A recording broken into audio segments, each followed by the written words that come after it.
మళ్ళీ lotus pond ఇంకా కొన్ని ముస్లిం ఏరియాస్ కుక్కట్పల్లి జోన్కి వెళ్తుంది. ఇప్పుడు వాళ్ళకి ఇబ్బంది ఏమైతుందంటే మల్కాజిగిరిలో ఎమ్మెల్యే గారు కోటేయాలి, కార్పొరేటర్కి వచ్చి కుక్కట్పల్లిలో వెళ్ళి వేయాలి. సో నేను రిక్వెస్ట్ చేసేది ఒకటే సార్, నా ఈ డివిజన్లు ఏదైతే ఉందో ఆర్టీసీ కాలనీ, బోరా ముస్లిం కాలనీ, ఇవన్నీ కనాజిగూడలోనే ఉండాలని నేను రిక్వెస్ట్ చేస్తున్నాను సార్. మేడం ఇదైతే కన్సిడర్ చేయాలని request sir. Thank you ma'am. Thank you. Mayor గారికి, డిప్యూటీ మేయర్ గారికి, ఎక్స్ ఆఫీసర్స్కు మరియు ఆఫీసర్లందరికీ, నా తోటి కార్పొరేటర్లకు నమస్కారాలు తెలుపుతూ, అమ్మ మాది కార్వాన్ కాన్స్టిట్యున్సీ, జియాగూడ డివిజన్. కార్వాన్ కాన్స్టిట్యున్సీలో 7 డివిజన్లు ఉంటాయమ్మా. 3 ప్లస్ అయినాయి, టోటల్ 10 అయినాయి. అందులో టప్పచెబుత్ర ఒక డివిజన్ అమ్మా. అది కార్వాన్ నుండి గంగాపుత్ర సంఘం ఒక సబ్జీ మండి ఉంటుందమ్మా, ఓల్డ్ సబ్జీ మండి. అది తీసుకొచ్చి టప్పచెబుత్రలో మర్జ్ చేశారు, దాన్ని ఒక డివిజన్ చేశారమ్మా. దానికి సంబంధించి 13-4 377/1 ఈ టప్పచెబుత్రలో కూడా ఈ డోర్ నంబర్ ఉంది, మరి కార్వాన్లో కూడా ఈ డోర్ నంబర్ ఉందమ్మా. కార్వాన్ వాళ్ళు చాలా ఇబ్బంది పడుతున్నారు. ఇప్పటి వరకు సుమారు 15-20 కంప్లైంట్లు కూడా రావడం జరిగింది. దాన్ని కార్వాన్ ఒకటి మన కేంద్రీయ విద్యాలయ డిఫెన్స్ కాలనీ కూడా కలపడం జరిగిందమ్మా. ఒక్కసారి దానిపైన మీరు ఒకసారి దృష్టి పెట్టాలి. అదే విధంగా లంగరోజు నుంచి కూడా 18-20 కంప్లైంట్లు రావడం జరిగింది. అక్కడ కూడా కొంచెం ఇబ్బంది ఉందమ్మా. కార్వాన్ లంగరోజు పైన కొంచెం దృష్టి పెట్టాలని మిమ్మల్ని కోరుతున్నామా. ధన్యవాదాలు. తప్పకుండా. Thank you. సునీత గారు. గౌరవ మేయర్ గారికి, అధికారులకు, ఎక్స్ అఫిషియోకి, నాతోటి ప్రజా ప్రతినిధులందరికీ జై శ్రీరామ్. మల్కాజ్గిరి నియోజకవర్గంలో 9 డివిజన్లని 15 డివిజన్లుగా చేసిండ్రు. అందులో మౌలాలి, ఆనంద్ బాగ్ రెండింటిని మార్చలేదు. అంటే కమిషనర్ గారు ఇంతకు ముందు అన్నారు. అయితే ఏవైతే ఏరియా పరంగా ఫ్యూచర్లో పాపులేషన్ పెరుగుతుంది, ఓటర్లు పెరుగుతారు అనుకున్న వాటిని తక్కువ ఓటర్లు ఉన్నా కానీ డివిజన్లుగా విభజించామని. కానీ మరి ఏ ప్రాతిపదికన మౌలాలిని వదిలేసిరో మాకు అర్థం కావట్లేదు. మౌలాలి ఎందుకు అంటే మైనారిటీలు ఎక్కువ ఉన్నారని విభజించలేదా అని అడుగుతున్నారు.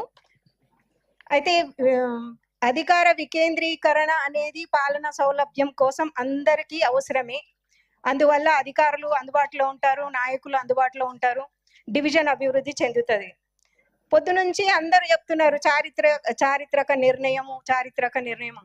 కానీ మేము కూడా చెప్తున్నాము ఈ చారిత్రక నిర్ణయం అనేది చారిత్రక తప్పిదం కాకూడదని. ఎందుకంటే గత ప్రభుత్వ హయాంలో ఎన్నో మార్పులు చేసిరు. జిహెచ్ఎంసీ చట్టంలో మనందరికీ తెలుసు, ఒక కార్పొరేటర్ ఒక మ్యాన్ హోల్ చేయించుకోవాలంటే కూడా అధికారుల చుట్టూ ఎంత తిరగాల్సి వచ్చేదో మాకందరికీ 4-5 సంవత్సరాలుగా అనుభవమే. అటువంటి నిర్ణయాలు లేకుండా కార్పొరేటర్ కంటూ కొన్ని నిధులు ప్రత్యేకంగా కేటాయించాలి. అంతేకాకుండా మౌలాలి చుట్టూ ఉన్న ప్రాంతాలు కాలనీలు తీసుకుంటే మౌలాలి చుట్టూ రైట్ సైడ్ మౌలాలి దర్గాకి మెట్ల సైడ్ ఉన్న కాలనీలు ఉంటాయి, లెఫ్ట్ సైడ్ కొన్ని కాలనీలు ఉంటాయి. రైట్ సైడ్ వచ్చేసి సాదుల్లా నగర్, భరత్ నగర్, సుభాష్ నగర్, మౌలాలి చిల్లా, ఓల్డ్ మౌలాలి, ఇంకా ఉల్ఫత్ నగర్, ఇవన్నీ కలిపి ఆర్టీసీ కాలనీ, ఇవన్నిటితో కలిపి ఒక డివిజన్ గా ఏర్పాటు చేయొచ్చు. ఎందుకంటే మల్కాజ్గిరిలో 40,000 ఉన్న ఓటర్లు ఉన్న డివిజన్ ని 3 డివిజన్లుగా మార్చారు. కానీ మౌలాలిలో 58,000కు పైగా ఉంటాయి. 58,000 పైగా ఉన్న డివిజన్ ని ఎందుకు మార్చలేదు? విభజన నియమాలకు మౌలాలి ఎందుకు మినహాయింపు ఉందో మాకైతే అర్థం కావట్లేదు. ప్రజలు కూడా అదే అడుగుతున్నారు. చిన్న డివిజన్లోనే ఎక్కువ డివిజన్లు చేసిరు, ఎక్కువ ఓటర్లు ఉన్నాయి, తక్కువ డివిజన్లు చేసిరు.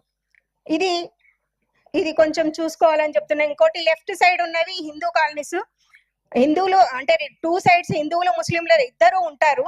అయితే 2 డివిజన్లుగా ఈజీగా చేయొచ్చు. 35,000కు పైగా ఒక డివిజన్ గా తయారవుతుంది. కానీ ఎందుకు చేయలేదో మరి కమిషనర్ గారే చెప్పాలి. అయితే రిప్రజెంటేషన్ కూడా ఇచ్చాము. ఇంకా ఉంది మేడం. ఇంకా కాదు, what ever you have, because we have very అందరు కూడా ఇంకా చాలా మంది మాట్లాడే వాళ్ళు ఉన్నారు కాబట్టి what ever you have I given you a chance. మీకు ఏమన్నా ఉంటే please give the representation and will address. కి విజయక్కకి వాళ్ళందరికీ చాలా ఎక్కువ సమయం అమ్మా ఇచ్చింది. అట్లా సమస్య టైం ఇస్ సమస్య టైం ఉన్న ఇస్ వాళ్ళకి రన్నింగ్ అవుట్. అందరూ కూడా ఇక్కడ మీ ఎవ్వరు కూడా నో ఎక్స్క్యూజ్ ఒక్క నిమిషం. Just ఇక్కడ 1 ఎవ్వరు minute కూడా మీ పార్టీ నుంచే ఇంకా చాలా మంది మహిళలు కూడా మాట్లాడే వాళ్ళు ఉన్నారు కాబట్టి I have to give them a chance. Conclude చేసేస్తాను. అయితే మౌలాలిని ఎందుకు 2 డివిజన్లుగా మార్చాలి అంటే గత 20 సంవత్సరాలుగా ఎటువంటి అభివృద్ధి జరగలేదు. ఒక 60,000 ఓటర్లు 60 కాలనీలు ఉన్న ఒక డివిజన్ 5 సంవత్సరాల్లో బాగు చేయాలంటే నిధుల కేటాయింపు కూడా అవసరం. మాకు నిధుల కేటాయింపు ఏ పద్ధతిలో ఇచ్చారో అందరికీ తెలుసు. మేము ఎన్నిసార్లు అధికారుల చుట్టూ తిరిగితే కానీ మాకు నిధులు ఇవ్వలేదు. మీ దగ్గరికి కూడా చాలా సార్లు వచ్చినాము. పాలన సౌలభ్యం అనేది ప్రతి ఓటరి హక్కు, ప్రతి పౌరుని హక్కు. ఎవరైతే అంటే మిగతా కొన్ని డివిజన్లకు మేము చూస్తున్నాము, జూబ్లీహిల్స్ కానీ దాని చుట్టుపక్కల ఉన్న ఇప్పుడు ఎవరు నిధుల గురించి మాట్లాడట్లేదు. we are talking about delimitation. I think you should end the subject. गाँव साहब बात करना चाह रहे तो बात करिए. गाँव साहब बात करना चाह रहे तो बात करिए. नहीं शैलजा गारू.